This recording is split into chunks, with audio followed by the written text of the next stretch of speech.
A member of Shreveport's Block Boyz street gang has offered a glimpse of how the group protected its turf with gunfire.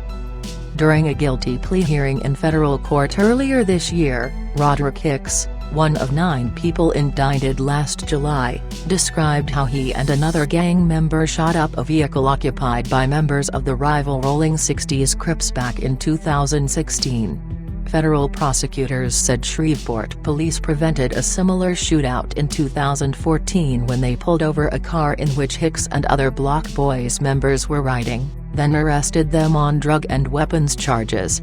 The Block Boyz were tailing a car carrying members of the Trap Boys, another rival gang, when the police intervened, Hicks admitted in court. Federal authorities say the Block Boyz operated in Shreveport's Queensboro and Ingleside neighborhoods from 2012 until the summer of 2017, when Hicks and the others were arrested. Authorities say the gang routinely resorted to gunfire to intimidate victims and potential witnesses. In an effort to protect its power, territory and profits, the gang's members were willing to shoot at groups of people, intimidate witnesses and beat suspected snitches, according to the indictment of Hicks and others. Authorities are still investigating the gang's activities. Hicks has agreed to cooperate with investigators and to testify against the others indicted in 2017. Ravian Alford, another of those indicted last July, has also pleaded guilty and agreed to cooperate with the government. In December, Alford pleaded guilty to racketeering and weapons charges. Prosecutors will dismiss the remaining charges against him if he meets the terms of his plea agreement.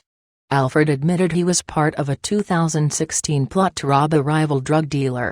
He and other alleged Block Boyz members, including Demarcus Morris, whom prosecutors say was the ringleader, followed the dealer to a West Shreveport apartment complex. That's where the plan went awry. Undercover police, tipped off by a wiretap on Morris' cell phone, were shadowing the Chevy Impala carrying Alford and the other alleged gang members. They converged on the SUV and ultimately arrested everyone involved on state charges. The wiretap also provided evidence for some of the federal case against the gang. Even after he was jailed, Alford called a potential witness in the armed robbery case and tried to influence her testimony, according to federal court records. One of the other alleged Block Boyz members, Jimmy Durden, is taking aim at Alford from behind bars. Durden remains jailed pending trial, but in a letter to U.S. District Judge Elizabeth Foote, Durden protests his innocence and contends Alford was the only person who committed crimes. No crime of violence occurred but was only a stage play, he said in the letter.